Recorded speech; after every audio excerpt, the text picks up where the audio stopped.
मैं धर्म प्रकाश वाजपेयी, युग पुरुष अटल बिहारी वाजपेयी सेवा संस्थान का राष्ट्रीय अध्यक्ष हूँ। पेशे से सिविल सर्विसेज का गुरु हूँ। आईएएस एस्पायरेंट्स को भौतिक विज्ञान विषय पढ़ाता हूँ।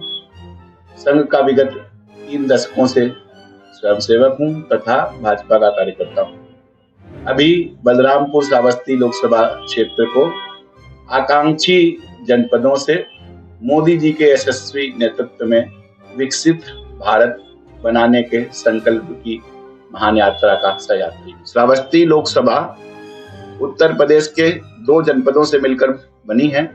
बलरामपुर जनपद की 3 विधानसभाएं आती हैं, उसमें श्रावस्ती जनपद की 2 विधानसभाएं आती हैं। श्रावस्ती जनपद बहुत ही विशाल जनपद है, सीमावर्ती जनपद है, जिसकी 65 किलोमीटर से ज्यादा की सीमा नेपाल से मिली जुली है। बहुत सारी समस्याएं हैं। 1997 में नया जिला बलरामपुर गोंडा से बना था।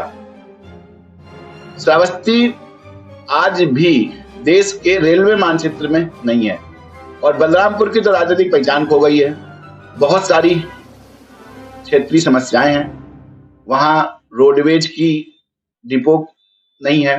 250 देश के पिछड़े जनपदों में, आकांक्षी जनपदों में हमारा जनपद शामिल है। लेकिन सबसे बड़ी अच्छी बात यह है कि प्राकृतिक संसाधनों से भरा पूरा है। सुहेलवा वन अभयारण्य है, उसकी भी अभी आजकल समस्याएं हो रही हैं कि तेंदुआ और अन्य वन्य जीव जंतु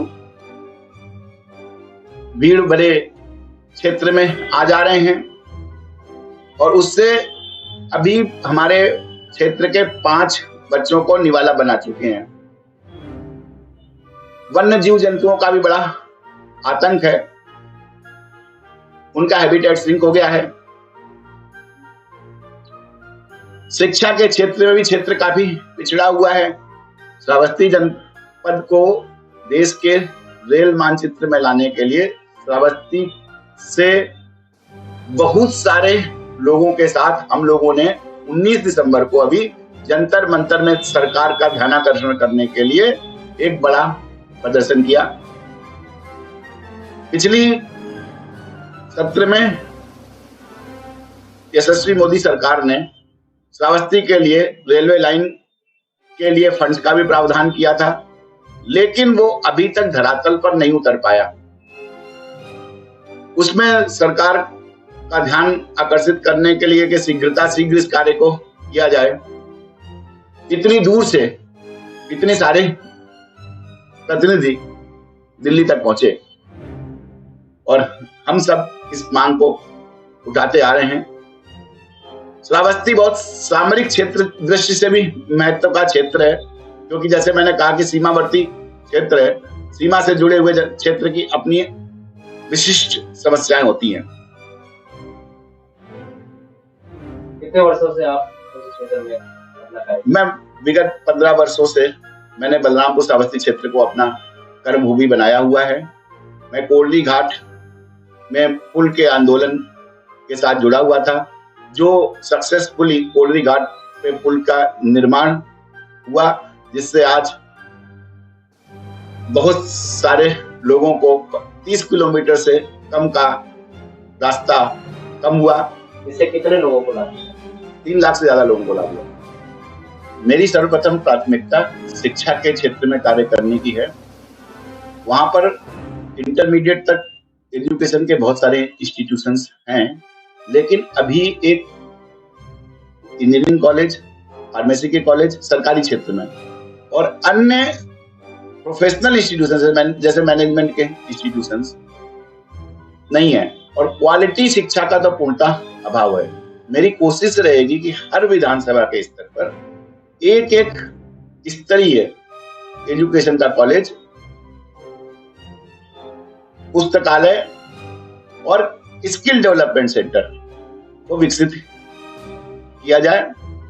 जो लंबित प्रोजेक्ट पड़े हुए हैं जैसे रेलवे का, उसको एक्सपेडाइट करवाया जाए।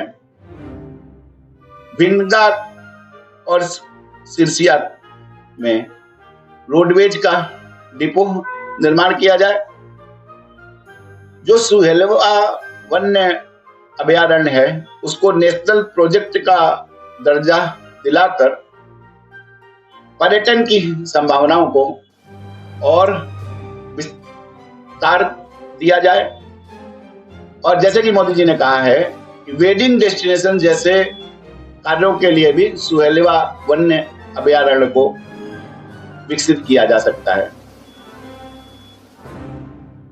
श्रावस्ती में बहुत कुछ करने की संभावनाएं हैं क्योंकि आकांक्षी जनपद है और मोदी जी के यशस्वी नेतृत्व में ऐसे जनपदों को में विशेष ध्यान है। जब तक पर कैपिटा इनकम नहीं बढ़ेगी तब तक वो विकसित होने में दूरी रहेगी। इसलिए पर कैपिटा इनकम बढ़ाने के लिए हमारे पास एक कि जो राप्ती नदी के जल का प्रबंधन है, वहां की सबसे बड़ी समस्या है कि हर साल वहां पर बाढ़ आती है। हमें बाढ़ के नियंत्रण के लिए समुचित उपाय करने होंगे। मैंने 2019 में एक नेशनल सेमिनार कराया था राप्ती नदी जल प्रबंधन के लिए कि राप्ती नदी जैसे ही नेपाल से भारत में घुसती है, अगर वहां पर ड्रेजिंग उसकी करा दी जाए तो बाढ़ की समस्या का कुछ हद तक समाधान हो सकता है। अगर बाढ़ की समस्या का समाधान हो जाएगा तो हमारे किसान 2 फसलें उगा पाएंगे। अगर 2 फसलें उगा पाएंगे तभी हम आय दूनी करने में उनकी मदद कर पाएंगे।